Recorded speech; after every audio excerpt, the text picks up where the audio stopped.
After the team's helicite experiment started spinning out of control, they launched a rocket straight up from the triangle. And that's when things took another sudden turn.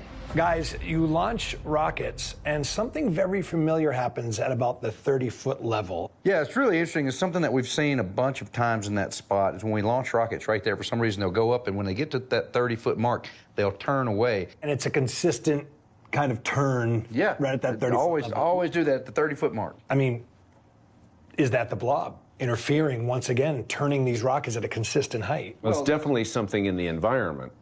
There's something in the environment that is impacting it, that is interfering with the experiment once again. Yeah, whether it's the blob or not, I can't say, but I'll tell you this, I've launched plenty of rockets not in that spot that never do that. And Lock Precision launches rockets all over the world all the time. And they say they've never seen anything like this happen except here on Skinwalker Ranch. Any thoughts moving forward in terms of how to maybe draw that out or maybe potentially measure or see what could be there? We've got some additional plans for energizing that space and putting indicators into the space to see what's affected, what's not, maybe electric. The helicite's being dragged to the western border of the bubble, and you launch another rocket. And again, we have an incredibly anomalous event happen. Just like the rocket we launched last week, the chute cord broke in exactly the same way.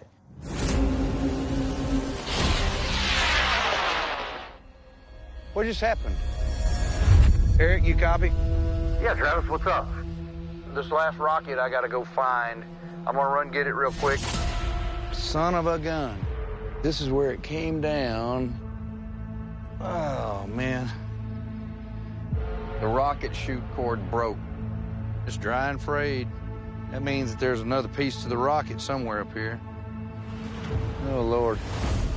And there were no cut marks, no stress marks, no heat marks, nothing to explain why the cord just separated. And while this is happening, the helicite starts acting strange. Yeah, and it's important to know, it's got a lot of force pulling up, right? That's a lot of helium. Hey guys, when we started to move forward, it's like the helicite got pulled into the bubble. Interesting. And it's no more than 10 to 15 feet from the edge of it now, and it's come down in elevation.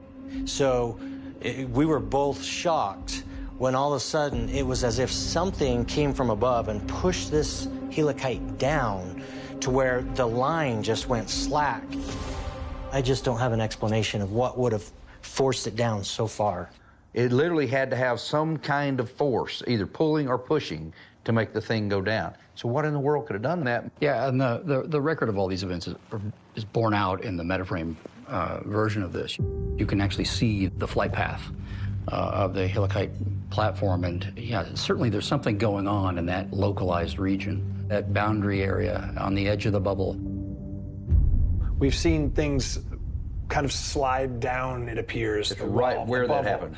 I mean, could this be an instance like that, where this thing is sliding down the border of the bubble, as it were? Well, but the difference, though, Matt, is those rockets were falling under gravity, right? This helicite was basically neutrally buoyant at its location because it's got tension from a cord holding it there and pressure and force pushing up on it for lift for the buoyancy.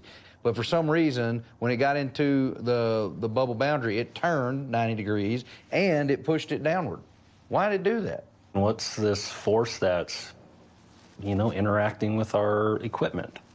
From the helicite to the drones to the rockets. How are we interacting with it, or how's it interacting with us? And how are we potentially triggering it? So some mysterious invisible force with tremendous force can push down very heavy and rugged, ballistic balloon that's really supposed to be going up, and it push it down. And there's a force inside the bubble wall, the boundary there, that we can't account for yet, right? Incredible.